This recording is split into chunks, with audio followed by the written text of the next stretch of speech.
Richard Wagner, a name synonymous with soaring melodies, epic dramas, and, undeniably, controversy. His music, a tempestuous ocean of sound, has stirred souls, sparked revolutions, and ignited debates that rage on even today. He was a titan who reshaped the landscape of opera, a visionary who dared to redefine art itself. But Wagner's legacy is a double-edged sword, forever intertwined with his troubling ideologies and personal failings. To understand Wagner, one must confront both the light and shadow within his life and work. His genius is undeniable, his impact on music immeasurable, yet his embrace of nationalism, his virulent anti-Semitism, and his tempestuous personal life cast long shadows over his achievements. This exploration of Wagner's life and work will delve into the man behind the music, the genius and the flaws, the triumphs and the tragedies. It's a journey into the heart of a legacy that continues to provoke, challenge, and captivate the world.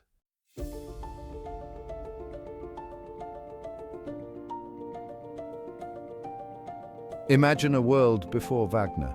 Opera was a spectacle, yes, but often formulaic, predictable. Melodies were charming, but rarely did they possess the raw emotional power to transport the listener to another realm. This was the musical landscape into which Richard Wagner was born in 1813, a world on the cusp of transformation. Germany at the time was a patchwork of small states yearning for unity and a distinct cultural identity. This yearning for a unified German identity would have a profound impact on the young Wagner, shaping his worldview and artistic ambitions. His early years were marked by both tragedy and artistic awakening. His father, a police actuary, died when Richard was just a baby. His mother soon remarried, this time to Ludwig Geyer, an actor, singer, and painter. Geyer exposed the young Wagner to the world of theatre, a world that would captivate his imagination. Tragedy struck again when Geyer died, leaving Wagner, still a young boy, deeply affected by loss. Despite the instability of his early life, Wagner's passion for music grew. He immersed himself in the works of Beethoven, Mozart, and Weber, dreaming of pushing beyond tradition. Wagner's musical talent was undeniable. He studied music theory and composition, honing his skills. By his early 20s, he was already composing, hinting at his revolutionary path. Wagner was not content to be merely a composer. He sought to fuse music, drama, poetry, and visual spectacle. This desire for a total work of art drove his groundbreaking creations.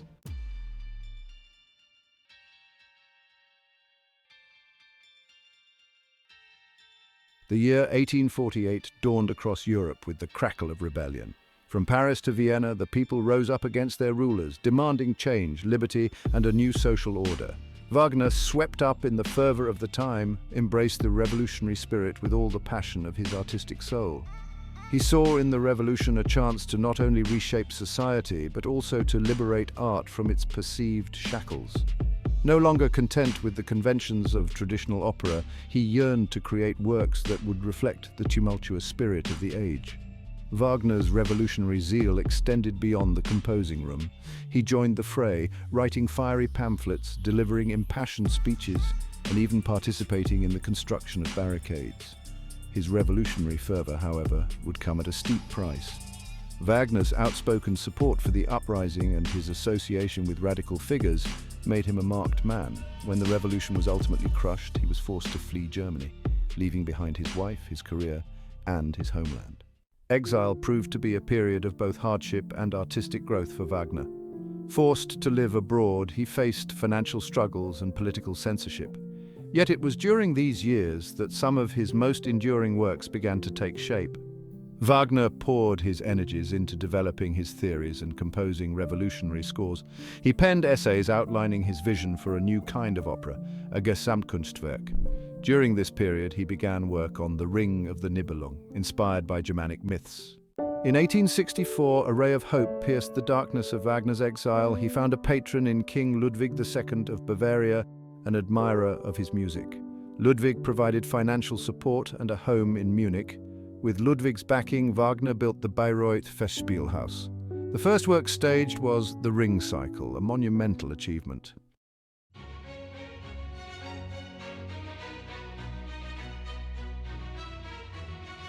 The Ring Cycle, a tetralogy of operas spanning over 15 hours, is a testament to Wagner's ambition and artistic vision. It is a work of epic proportions, weaving together complex themes of love, power, greed, and redemption against a backdrop of Norse mythology. The cycle's 4 operas, Das Rheingold, Die Walküre, Siegfried, and Gotterdammerung, follow the intertwined destinies of gods, heroes, and mythical creatures, all vying for control of a magical ring that grants its owner ultimate power. Wagner's score for The Ring is as groundbreaking as its narrative scope. He developed a new musical language, one that moved away from the traditional recitative and aria structure of Italian opera towards a more continuous, through-composed style. His use of leitmotifs, recurring musical themes associated with specific characters, objects, or ideas, added a new layer of depth and symbolism to the music, weaving a complex tapestry of sound that mirrored the intricate web of relationships and conflicts on the stage. The Ring Cycle was a triumph on a scale rarely seen in the world of opera, establishing Wagner as a true master of his craft. While The Ring was a monumental undertaking, Wagner's creative output extended beyond the epic cycle. He completed Tristan und Isolde, a tale of love and loss, often considered one of the most influential operas. Tristan, with its lush harmonies, pushed the boundaries of tonality, paving the way for atonal music. The opera's exploration of forbidden love resonated deeply with audiences, establishing it as a cornerstone of the operatic repertoire. Wagner's use of leitmotifs reached new heights in Tristan. The Tristan chord, a dissonant chord heard in the opening bars, became a musical emblem of longing and unfulfilled desire. This period of Wagner's life, marked by The Ring and Tristan, stands as a testament to his creative genius. Yet even as he scaled the heights of operatic achievement, shadows lingered on the horizon.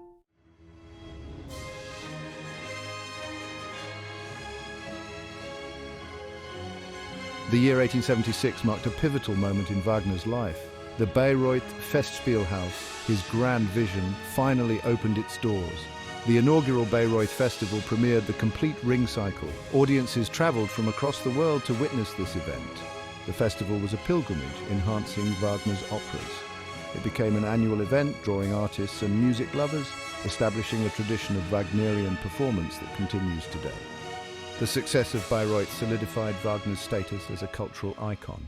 Following the triumph of The Ring and the establishment of the Bayreuth Festival, Wagner embarked on his final operatic journey, Parsifal. This enigmatic work, steeped in Christian mysticism and Arthurian legend, explores themes of faith, redemption, and spiritual enlightenment. Parsifal tells the story of a naive young man who becomes the unlikely savior of the Knights of the Holy Grail. Through his innocence and compassion, Parsifal heals the wounded king, Amfortas, and restores the power of the Grail. Wagner's use of leitmotifs reaches a new level of sophistication in Parsifal. Parsifal premiered at the Bayreuth Festival in 1882, just a year before Wagner's death.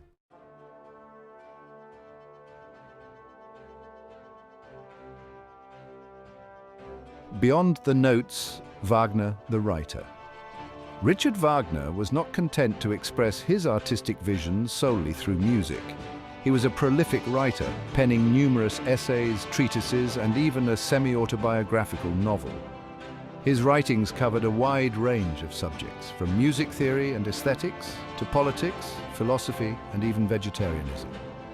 Wagner's essays on music, particularly opera and drama and Judaism in music, are essential reading for anyone seeking to understand his artistic philosophy.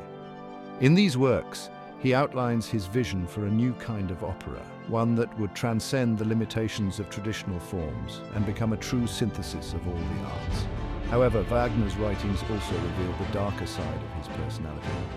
His essays on Judaism are riddled with anti-Semitic rhetoric, reflecting his deeply held prejudices.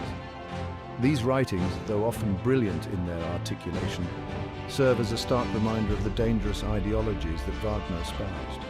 They offer a glimpse into the mind of a genius whose artistic brilliance was inextricably intertwined with his deeply flawed worldview.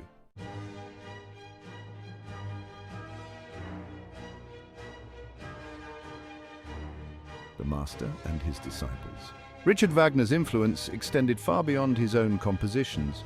He was a charismatic figure who attracted a devoted following of artists, musicians, and intellectuals. Composers like Anton Bruckner, Hugo Wolf, and Gustav Mahler all fell under his spell, their music bearing the unmistakable imprint of his influence. Wagner's ideas about music drama, his use of leitmotifs, and his expansion of harmonic language left an indelible mark on the course of Western music. His influence can be heard in the operas of Richard Strauss, the symphonies of Gustav Mahler, and even the film scores of Bernard Herrmann. Wagner's impact, however, transcended the purely musical realm. His writings on art and culture, his ideas about the Gesamtkunstwerk, and his vision of a unified German art influenced a wide range of artists, writers, and thinkers. His legacy is a complex and contested one, but there is no denying the profound impact he had on the development of Western culture.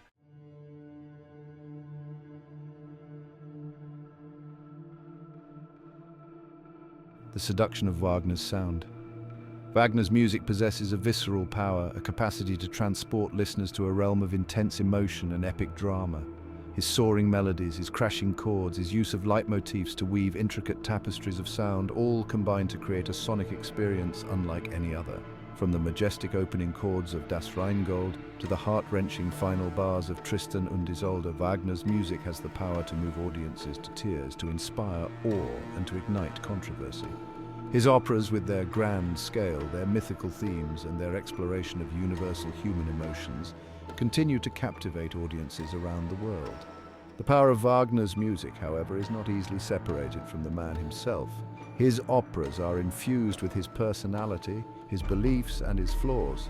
To fully embrace the beauty and power of Wagner's music, one must also confront the darkness that lurks beneath the surface, the shadow cast by his troubling ideologies and personal failings.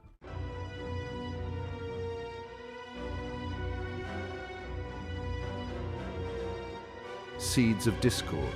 Wagner's nationalism.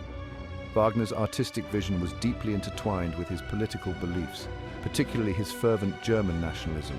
He believed in the power of art to unite the German people and to forge a strong national identity. His operas, often drawing upon Germanic myths and legends, were seen as expressions of the German soul, celebrations of a shared cultural heritage. Wagner's nationalism, however, had a darker side. He believed in the superiority of German culture and saw other cultures as inferior. This belief, coupled with his anti-Semitism, contributed to the development of a toxic form of nationalism that would have devastating consequences in the 20th century. Wagner's music, once seen as a symbol of German unity and cultural pride, became tragically entangled with the horrors of Nazi ideology.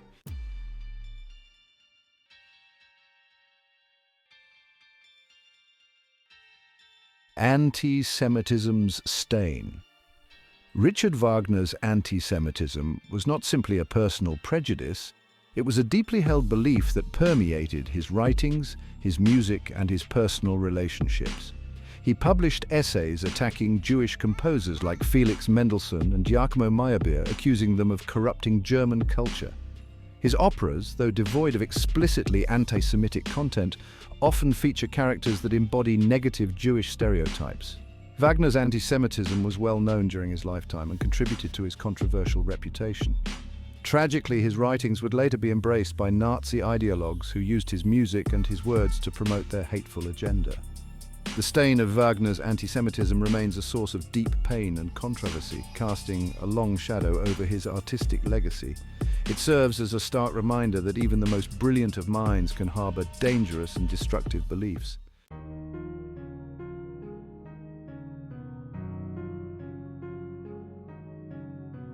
The Twilight of a God. Richard Wagner died in Venice in 1883 at the age of 70. His death marked the end of an era, the passing of a towering figure who had reshaped the landscape of Western music.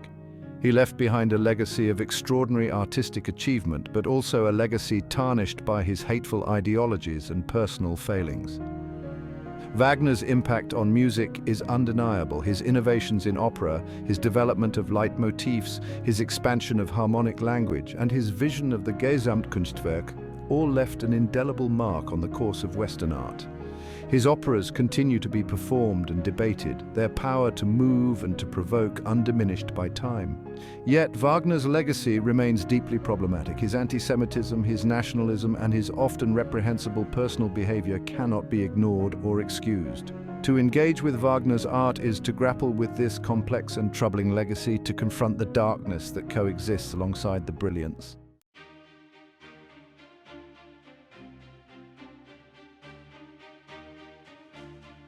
Imagine stepping into a grand opera house in the mid-19th century.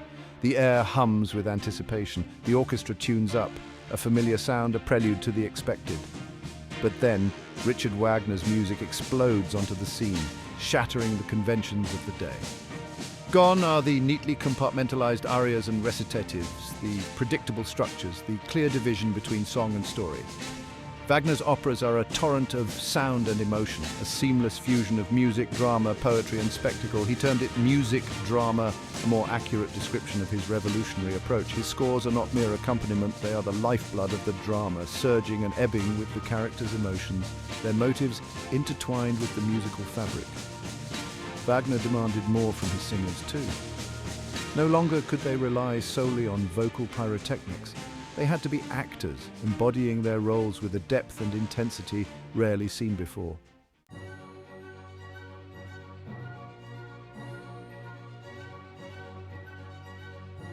Central to Wagner's musical innovations was the Leitmotif, a recurring musical theme associated with a particular character, object, or idea. Imagine a simple melody, a few notes, instantly conjuring up the image of a shimmering ring, a love potion, or the brooding presence of a god. This was Wagner's genius, to imbue music with a level of narrative and emotional depth never before achieved. The leitmotifs weave throughout his operas, transforming and developing alongside the drama. A love theme, first heard as a tender whisper, might return with crushing weight as tragedy strikes. A hero's motif, initially bold and triumphant, could darken and twist as their fate unfolds.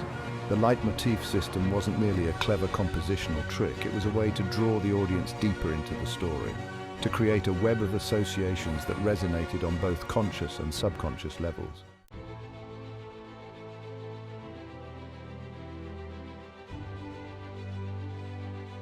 Before Wagner, the orchestra in opera often played a supporting role, providing accompaniment for the singers and setting the mood. Wagner, however, envisioned a more equal partnership, a symphony within the drama. He expanded the size and scope of the orchestra, introducing new instruments and pushing the boundaries of traditional orchestration. The result was a richer, more complex sonic tapestry capable of expressing a wider range of emotions and ideas. Wagner's scores are full of bold brass fanfares, shimmering string passages, and moments of delicate woodwind beauty. He wasn't afraid to use dissonance and chromaticism, pushing the boundaries of tonality and paving the way for the musical innovations of the 20th century. His orchestra wasn't just playing notes, it was telling a story, revealing hidden depths, and immersing the audience in a world of sound unlike anything they had experienced before.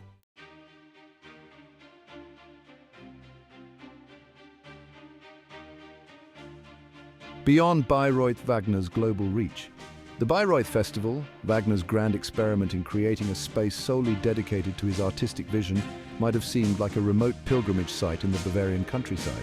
However, Wagner's influence soon spread far beyond the borders of Germany, reaching every corner of the musical world. His operas, once considered radical and challenging, gradually entered the standard repertoire of opera houses across Europe and America. Conductors like Hans Richter and Felix Mottl, both disciples of Wagner, championed his music, ensuring that it was performed with fidelity and passion. Singers flocked to Bayreuth, eager to study the demanding roles and immerse themselves in the Wagnerian style. The world, it seemed, was hungry for the emotional intensity, the epic sweep, and the sheer sonic power of Wagner's creations.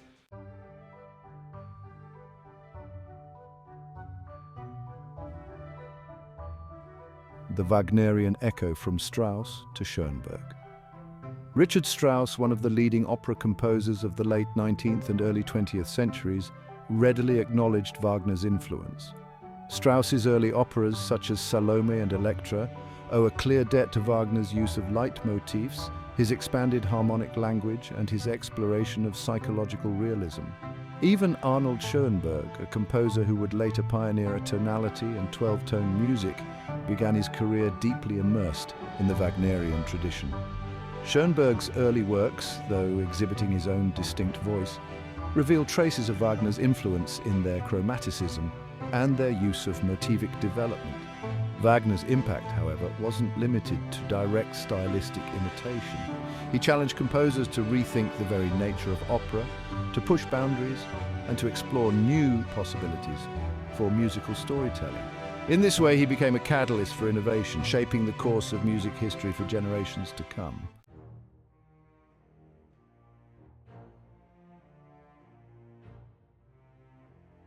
Wagner and the Romantics, a shared spirit. Wagner's artistic vision, though unique in its expression, shared a kinship with the broader Romantic movement sweeping through Europe in the 19th century. Like the Romantic poets, painters, and writers of his time, Wagner was drawn to themes of intense emotion, individual expression, and the power of nature. His operas are filled with passionate love stories, tragic heroes, and a sense of longing for a lost utopia. The natural world, too, plays a significant role in Wagner's works, from the majestic Rhine River in the Ring Cycle to the idyllic forest setting of Parsifal. Wagner's music, with its soaring melodies, its dramatic contrasts, and its evocation of vast landscapes, captures the Romantic spirit in all its glory and turmoil. He believed in the power of art to transcend the mundane and to transport audiences to a realm of heightened emotion and spiritual insight, a belief shared by many of his Romantic contemporaries.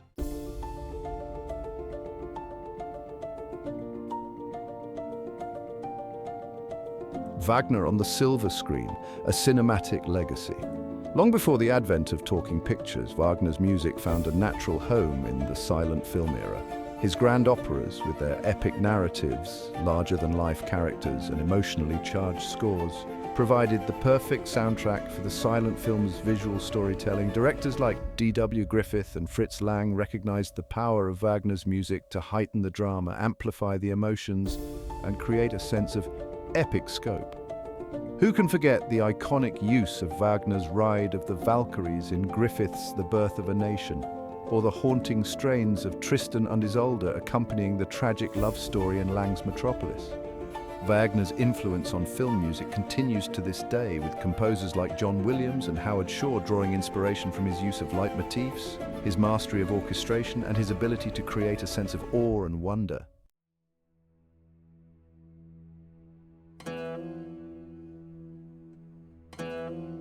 The enduring question, can we separate the art from the artist? The question of how to reconcile Richard Wagner's artistic genius with his reprehensible beliefs and behavior is one that continues to be debated and grappled with today. Can we, should we, separate the art from the artist? Can we listen to the soaring beauty of Tristan und Isolde without acknowledging the shadow of Wagner's anti-Semitism? There are no easy answers, no simple solutions. To ignore or downplay Wagner's hateful ideologies would be a disservice to history and to the victims of those beliefs. To completely reject his music, to silence its power and beauty, would be to deny the world a profound artistic legacy, however flawed its source. Perhaps the only way forward is to engage with Wagner's work with open eyes and open ears, acknowledging both the brilliance and the darkness, the beauty and the pain. Only then can we begin to understand the complex and troubling legacy of this musical giant.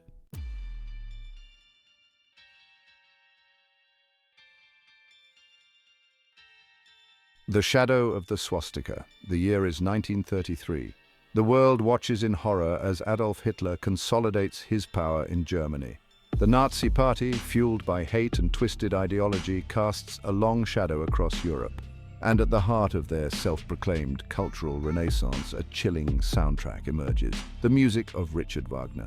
Wagner, long dead, could not have foreseen the monstrous use to which his legacy would be put. Yet, the seeds of his own hatred, his virulent anti-Semitism, his obsession with Aryan mythology, all found fertile ground in the twisted minds of the Nazi regime. Hitler, a self-proclaimed devotee of Wagner's music, saw in it a reflection of his own twisted worldview. The heroic tales, the emphasis on German mythology, the grandiose scale of the operas, all resonated with the Nazis' desire to create a mythic past and a terrifying future.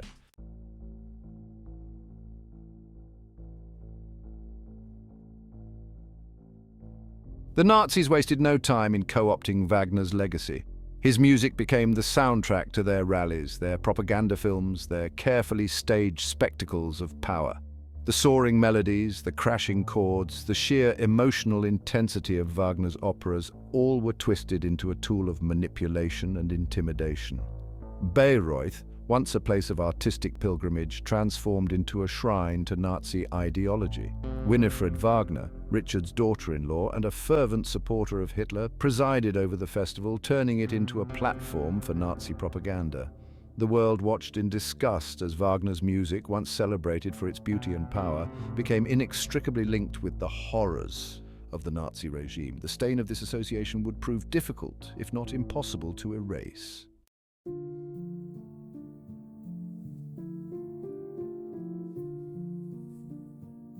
In the aftermath of World War II, the world grappled with the enormity of the Nazi crimes, and the question of Wagner's legacy loomed large. Could his music, so intertwined with the Nazi regime, ever be heard again without conjuring up the horrors of the Holocaust?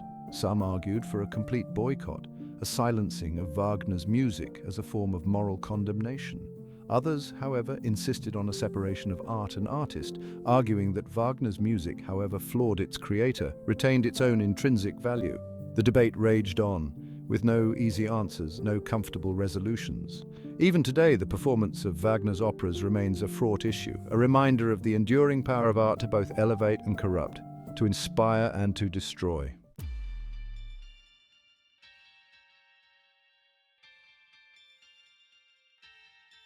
The case of Richard Wagner raises uncomfortable questions about the relationship between genius and morality.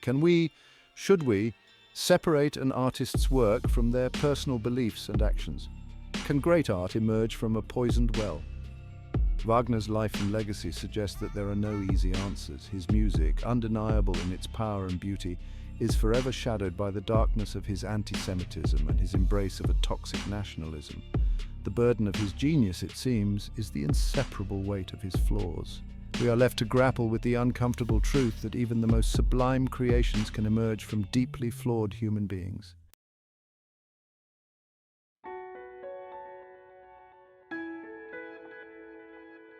Reclaiming Wagner, a struggle for redemption.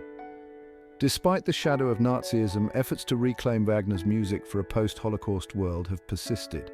Conductors, musicians, and scholars have sought to engage with his work in a critical and nuanced way, acknowledging the darkness while also celebrating the undeniable power of his music. Performances of Wagner's operas now often include discussions and contextualizations, attempts to educate audiences about the composer's life and beliefs. Some productions have even dared to confront Wagner's anti-Semitism head-on, using the stage to challenge the composer's hateful ideology. The struggle to reclaim Wagner is an ongoing process, a delicate balancing act between acknowledging the pain of the past and recognizing the enduring power of his art. It is a reminder that art, even in its most flawed forms, can spark dialogue, challenge assumptions, and provoke us to confront uncomfortable truths.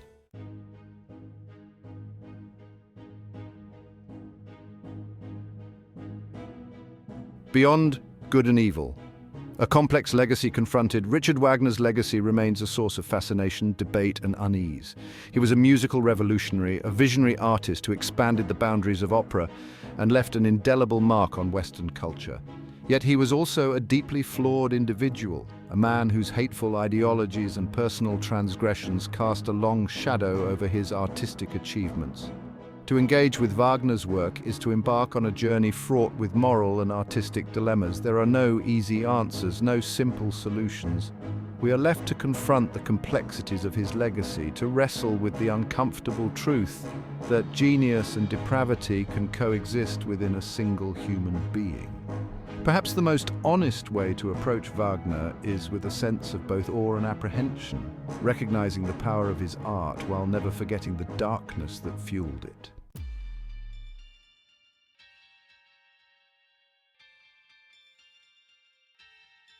The undying echoes of a troubled genius. Richard Wagner's life was a tempest, a whirlwind of creative brilliance, personal turmoil, and deeply flawed beliefs. He was a man who embodied both the heights of human achievement and the depths of human fallibility. His music, like his life, remains a source of endless fascination, debate, and unease. To listen to Wagner's operas is to enter a world of unparalleled emotional intensity, a world where myth and history collide, where love and death dance in a grand, tragic ballet. His music has the power to transport us, to overwhelm us, to leave us breathless with its sheer sonic power. But the echoes of Wagner's music are forever intertwined with the echoes of his hateful ideologies.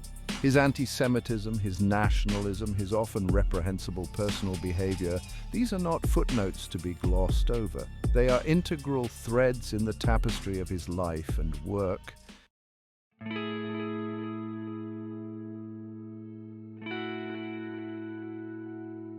Wagner's shadow, music's light. Should we separate the art from the artist? It's a question that has haunted Wagner's legacy for over a century. To deny the power and beauty of his music would be to impoverish ourselves culturally. To embrace it uncritically would betray those who suffered from his hateful beliefs. Perhaps the only honest way forward is to live in the discomfort, to acknowledge both the light and the shadow of Wagner's legacy.